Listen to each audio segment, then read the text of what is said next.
नमस्कार बच्चों, आज हम लाइन्स एंड एंगल को आगे कंटिन्यू करते हैं।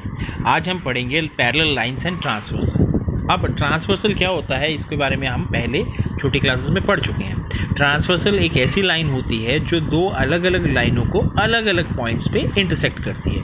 मान लीजिए मेरे पास एक लाइन है L, suppose this is a line L, और एक और लाइन है से M, ये दूसरी लाइन है M।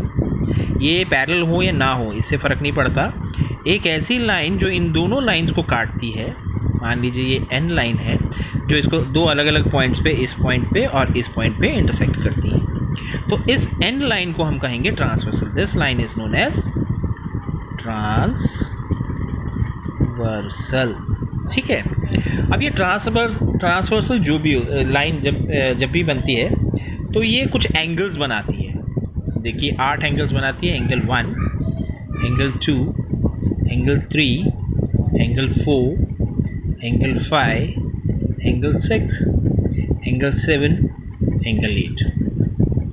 अब यहाँ पे angle 1, angle 2, angle 6 and angle 7, these are exterior angles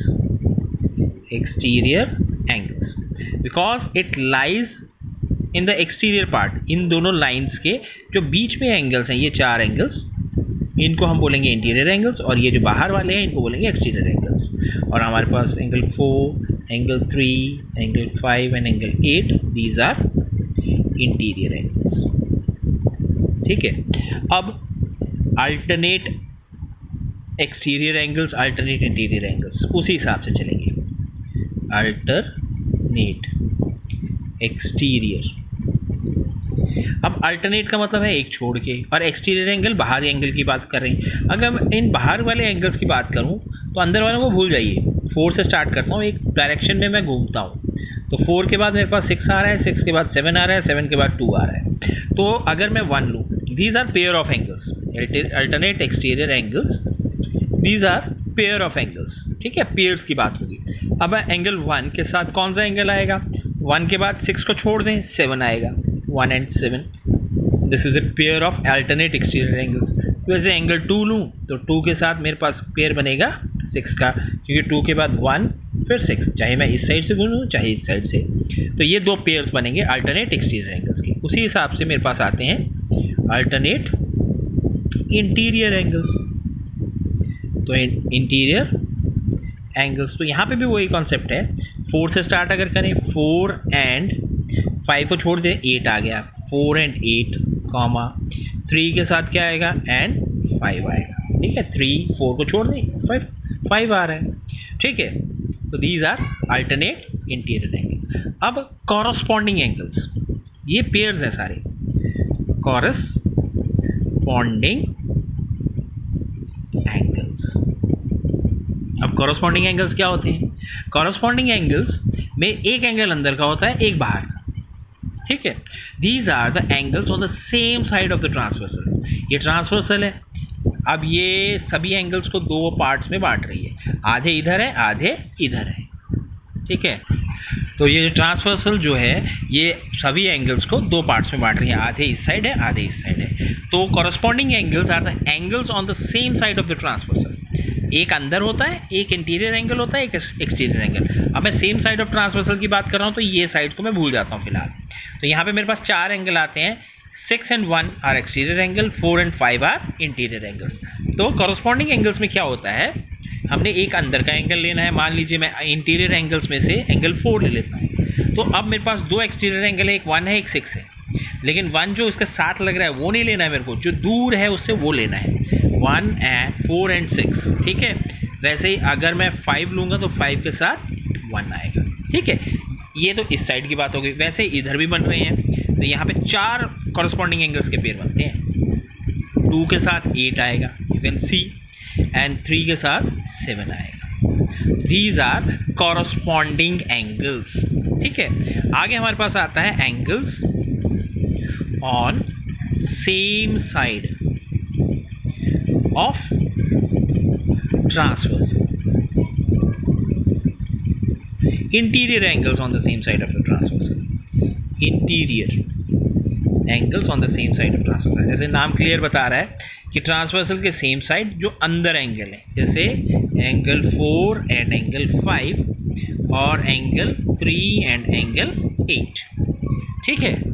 अब ये जो interior angles on the same side of transversal होते हैं, इनके कुछ और नाम भी है, जैसे consecutive interior angles, allied angles या को इंटीरियर एंगल्स भी इनको हम कहते हैं। ठीक है बच्चों, तो ये थे कुछ एंगल्स। यहाँ पे आप देख सकते हैं वर्टिकली अपोजिट एंगल्स का भी पेयर्स बनते हैं, जैसे 4 and 2, 1 and 3, 5 and 6, 8 and 6, 5 and 7। तो इनको भी याद रखना है। ठीक है, तो आपने देखा कि जब भी ट्रांसवर्सल बनती है तो उसके कॉरस्पॉन्डिंग कुछ एंगल्स बनते हैं। ठीक है, तो इनको ध्यान में रखना है। अब आगे हम इसको कंटिन्यू करते हैं।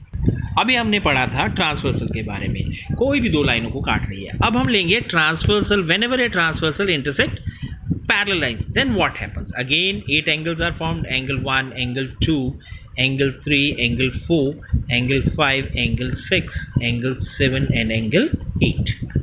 ठीक है, तो इसमें एक एक्सियम याद रखनी है। एक्सियम क्या होती है जिसकी आपको प्रूव करने की ज़रूरत नहीं है। तो यहाँ पे आपने एक्सियम याद रखना है कि कॉरस्पॉन्डिंग एंगल्स जो होते हैं वो इक्वल होते हैं। Whenever a transversal intersect parallel lines, the corresponding angles so formed are equal. ठीक है, जैसे कि इसका मतलब क्या हुआ, एक्सियम का मतलब से हमारे पास क्या आया, angle 2 is equal to angle 6, angle 4 is equal to angle 8। ठीक है, angle 3 is equal to angle 7 and एंगल 5 इज इक्वल टू एंगल 1। ठीक है, तो अब हम आगे इसके प्रूव करेंगे कि अल्टरनेट इंटीरियर एंगल्स भी इक्वल होते हैं। तो अभी इसको फिगर को मैं दोबारा बना रहा हूँ। Suppose these are two lines L and M। ये एक्सियम क्लियर है ना, corresponding angles are equal only when the transversal intersect parallel lines.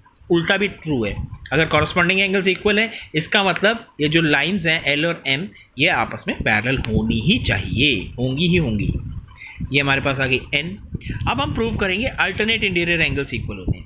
Alternate interior angles, ये हो गया मेरे पास एंगल 2। ठीक है, और ये आ गया एंगल 8, और ये मैं एंगल ले लेता हूँ एक एंगल 3। उसी हिसाब से जो ऊपर वाला फिगर है उसी के कॉरस्पॉन्डिंग मैंने बनाया। Now I know that angle 2 is equal to, sorry this is angle 6 है ना। एंगल 2 और एंगल 6 बराबर हैं, कॉरस्पॉन्डिंग एंगल्स हैं। Angle 2 is equal to angle 6 by corresponding angles. Corresponding angles, these are corresponding angles, and angle 2 is also equal to angle 3. why? vertically opposite angles. ठीक है, अब इन दोनों से क्या होता है, angle 6 is equal to angle 3 and angle 6 and angle 3 are alternate interior angles. इस तरह से हम आसानी से प्रूव कर सकते हैं इसको। अब इसी की हेल्प से हम प्रूव कर सकते हैं कि alternate exterior angles are also equal. ये एंगल हमारे पास 7 है। ठीक है, अब 2 3 के बराबर है, 6 7 के बराबर है, these are vertically opposite angles, और 3 6 के बराबर है, हमने प्रूव किया। इसका मतलब 2 और 7 भी आपस में बराबर होंगे। तो in such this way we can easily prove that कि जो अल्टरनेट इंटीरियर एंगल्स होते हैं और अल्टरनेट एक्सटीरियर एंगल्स होते हैं वो इक्वल होते हैं only when the lines are parallel, L and M are parallel. ठीक है,